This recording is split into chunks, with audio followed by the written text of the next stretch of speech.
আসসালামু আলাইকুম রহমতুল্লাহ। দর্শক মন্ডলী, খুবই গুরুত্বপূর্ণ একটা বিষয় আলোচনা করব। ইসলামপন্থীদের জন্য, জামাত শিবিরের জন্য ভেরি ভেরি ইম্পর্টেন্ট একটা বিষয়। আশা করি আপনার শেয়ার করে সবাইকে শোনার সুযোগ করে দিবেন। আমার প্রশ্ন, চরমোনাই কি জামাত শিবিরের কাছে ক্ষমা চাইল? আপনারা অলরেডি জানেন, চরমোনাই পীর সাহেব আনুষ্ঠানিকভাবে জাতির কাছে ক্ষমা চেয়েছেন। এই ক্ষমা চাওয়াটা অত্যন্ত তাৎপর্যপূর্ণ। এই ক্ষমা চাওয়ার রহস্যটা কি? এবং আমি শিবিরের পক্ষ থেকে চরমোনাইকে কিছু দৃষ্টি আকর্ষণ করতে চাই। দর্শক, আগে খবরটা একটু আপনাদেরকে শোনাই। জাতির কাছে ক্ষমা চাইলেন চরমোনাই পীর। দেখেন, এই ক্ষমাটা কার কাছে চেয়েছে? অনেকে মনে করতে পারেন যে কওমি আলেম ওলামারা যেহেতু খেপেছে ফরিদউদ্দিন মাসুদের দালালি করার কারণে, প্রকাশ্যে ফরিদউদ্দিন মাসুদের মতো একজন নাস্তিকদের দালাল, হাসিনার দালালের পক্ষে অবস্থান নেওয়ার কারণে, এমনকি খতিব রুহুল আমিনের পক্ষেও চরমোনাইয়ের ছেলেরা মারামারি করতে বাইতুল মোকাররমে গিয়েছিল, আমরা প্রমাণ পেয়েছি।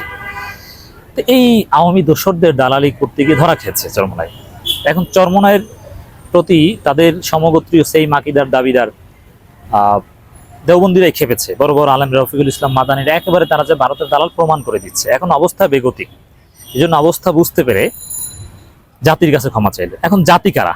জাতির কাছে বলতে শুধু দেওবন্দীদের কাছে তো না, জাতির মধ্যে তো জামাতও আছে। এর মানে চরমোনাই যত মানুষকে কষ্ট দিয়েছে, যত মানুষের বিরুদ্ধে বলেছে, বিশেষ করে শাইখে চরমোনাইয়ের যে বক্তব্যগুলো, সবার কাছে ক্ষমা চেয়েছে। এই জন্য বলবো, চরমোনাই পীর সাহেবের যে ক্ষমা চাওয়া, হ্যাঁ, দেওবন্দি কওমিদের আলেম ওলামাদের কাছে ক্ষমা চেয়েছে, একই সাথে আমি মনে করি জামাত শিবিরের কাছেও ক্ষমা চেয়েছে। এবং তিনি যেটা বোঝাতে চেয়েছেন তাতে জামাত শিবির ডেফিনেটলি ইনক্লুডেড। ইসলামী যুব আন্দোলনের প্রতিনিধি সম্মেলনে মুফতি মোহাম্মদ রেজাউল করিম বলেন, আমরা বা আমার দলের নেতাকর্মীদের কোনো বক্তব্য বা লেখনির মাধ্যমে কেউ যদি কষ্ট পেয়ে থাকেন, তাহলে আমি সবার পক্ষ থেকে ক্ষমা প্রার্থী। এবং এটা একটু ব্যাখ্যা করি, কেউ কষ্ট পেয়েছেন কিনা? হ্যাঁ, এদেশের সব মানুষ, সমস্ত হাসিনা বিরোধী মানুষ, ভারতের আধিপত্যবাদীদের বিরুদ্ধে যারা, তারা সবাই চরমোনাইয়ের বক্তব্যে কষ্ট পেয়েছে। বিশেষ করে চরমোনাই পীর সাহেবের বক্তব্যে কি কষ্ট পায়নি? আমরা কিন্তু এই রেজাউল করিম সাহেবকে কিন্তু অন্তরের অন্তঃস্থল থেকে মহব্বত করি এবং শ্রদ্ধা করি।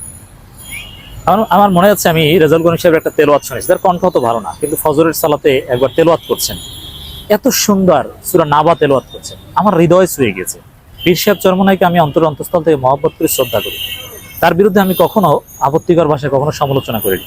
কিন্তু আমরা কথা বলি ভারতের পিওর দালাল, ফরিদউদ্দিন মাসুদের দালাল, হাসিনার দালাল ফয়জুল করিমের বিরুদ্ধে, রেজাউল করিমের বিরুদ্ধে নয়। অতএব ফয়জুল করিমের বক্তব্যে কওমি আলেম ওলামারা কষ্ট পেয়েছে, জামাত শিবির কষ্ট পেয়েছে, হাসিনা বিরোধী প্রত্যেকটা মানুষ কষ্ট পেয়েছে। কারণ সহজে দেখেন, ফরিদউদ্দিন মাসুদকে যারা দালাল বলবে তারা নাকি ইসলামের শত্রু। তো এই কথা যদি কেউ বলে, তাহলে একটু চিন্তা করে দেখেন তার অবস্থাটা কি হয়। এই কথা যদি বলে, তাহলে তার প্রতি কি মানুষ কি পরিমাণ ক্ষুব্ধ হয়। এবং আওয়ামী লীগের লোকজনের বিরুদ্ধে ঢালাও মামলা দেওয়া হচ্ছে নাকি, এই কথাও বলছে ফজল, বেশি কথা বলে। তো এতে কিন্তু মানুষ ক্ষুব্ধ। অতএব দর্শক, এখানে একটা বিষয় স্পষ্ট যে কাদের কাছে ক্ষমা চাওয়া হয়েছে। জামাত শিবির থেকে শুরু করে সবার কাছেই ক্ষমা চাওয়া হয়েছে বলে আমি মনে করি। দর্শক, পীর সাহেব চরমোনাই এটা বুঝতে পেরেছেন। অতএব ক্ষমা করবে কিনা, এখানে শিবিরের পক্ষ থেকে একটা কথা বলতে চাই। শিবিরকে বলেছে বেয়াদব, বেআমল, বিশৃঙ্খল, আরো নানানভাবে আওয়ামী লীগের যে বয়ান, ভারতের যে বয়ান, যে স্বাধীনতা বিরোধী, ৭১ প্রশ্ন, অমুক তমুক, এইসব প্রশ্ন তারা এনেছে। তো এইসব বিষয়ে শাইখে চরমোনাই প্রতি আমাদের দাবি, বা চরমোনাইয়ের প্রতি দাবি, শিবিরের প্রতি মারাত্মক জুলুম করে একটা মজলুম সংগঠনকে বেয়াদব, বেআমল, বিশৃঙ্খল বলেছে। ভয়ানক জুলুম এটা। সরাসরি ক্ষমা চাইতে হবে একথা আমি বলছি না। শিবিরের প্রশংসামূলক কিছু কথাবার্তা আপনারা বলুন। এখন বলার তো অনেক প্রেক্ষাপট তৈরি হয়েছে, কিভাবে হাসিনার বিরুদ্ধে আন্দোলন করেছে শিবির, একেবারে সাহাবীদের আদর্শ অনুসরণ করে, গোপন কৌশল অবলম্বন করে হাসিনাকে হটিয়েছে। এটা তো এখন ডিসক্লোজ হয়ে গেছে, এক্সপোজ হয়ে গেছে। তো এই বিষয়গুলো সামনে এনেও অ্যাটলিস্ট চরমোনাই কিছু লোকজন শিবিরের প্রশংসা করতে পারে। যদি এই কাজগুলো করে, আমি দাবি করছি এটা, তাহলে যে বেয়াদব, বেআমল, বিশৃঙ্খল বলেছে, এটার কিছুটা হলো সমাধান হবে বলে আমি মনে করি। দর্শক, এই কাজটা করা উচিত। ক্ষমা করা হবে কিনা, ক্ষমা করার সময় এসেছে কিনা, আমি মনে করি না যে এখন পর্যন্ত তাদের ক্ষমা করার সময় এসেছে। আমি কমপক্ষে 1 মাস 1.5 মাস দেখবো, বিশেষ করে ফয়জুল করিম সাহেবকে, তিনি কি বলেন, তার বক্তব্যের ধরন কি। তিনি যদি আমরা ভেবেছিলাম যে 5 আগস্টের পর কখনো ফয়জুল করিম সাহেব আপত্তিকর কথা বলবেন না, কিন্তু একের পর এক বলেছেন। ফরিদউদ্দিন মাসুদের পক্ষে কিভাবে বলেছেন, জামাতের স্বাধীনতার প্রশ্ন, ৭১ প্রশ্ন নিয়ে একেবারে আওয়ামী লীগের সুরে খোঁচা দিয়েছেন। আরো কত কিছু বলেছেন, আকীদা নিয়ে আবারও সে অপরাজনীতি করেছেন। এগুলো তাকে সংশোধন করতে হবে।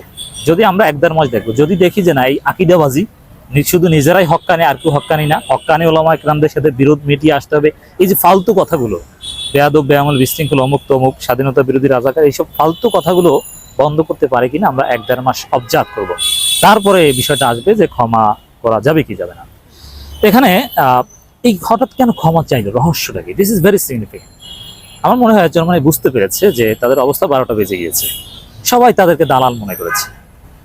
হাসিনার পতনের পর এমনিতেই জার্মানির রাজনীতি অপ্রাসঙ্গিক হয়ে গেছে। হাসিনা যতদিন ছিল, আওয়ামী লীগ যতদিন ছিল, জার্মান রাজনীতি কিন্তু ভেরি সিগনিফিকেন্ট ছিল। হাসিনা নাই, জার্মানির 12টা বেজেছে। তো দর্শক, এই জন্য আমি বলবো, পরিস্থিতি বুঝতে পেরে যে জনগণ থেকে একেবারে বিচ্ছিন্ন হয়ে যাচ্ছে, ক্ষমা চেয়েছে, সঠিক কাজ করেছে, ধন্যবাদ জানাই। ক্ষমা চাইতে পারাটা এটা একটা বড় উদারতা। ক্ষমা চাওয়াটা এত সহজ নয়, ভুল করলেও অনেকে ক্ষমা চাইতে পারে না। এভাবে প্রকাশ্যে সরাসরি ক্ষমা চাই এভাবে বলা, নিঃসন্দেহে আমি আই স্যালিউট পীর সাহেব চরমনাই, তিনি অসাধারণ কাজ করেছেন দর্শক। এবং আসলে এই জামাত থেকে শুরু করে সব ইসলামপন্থীদের নিয়ে একটা জোটের আলাপ চলছে। সেখানে চরমনাইয়ের মোসাদ্দেক বিল্লাল মাদানী, জামাতের ডক্টর খলিলুর রহমান মাদানী, এরা কথা বলছেন, বৈঠক করছেন, আমি জানি। একটা জোট চেষ্টা চলছে, আগামী রাজনীতিতে চরমনাই 2-1টা সিট যাতে পায় চেষ্টা চলছে। এই কারণে তারা সঠিক সময়ে এই ক্ষমা চাওয়াটা, যদি শায়েখে চরমনাই ফয়জুল করিম সাহেব যদি 1.5-2 মাস ধৈর্য ধরতে পারে, তাহলে হয়তো বা জনগণ ক্ষমা করলেও করতে পারে।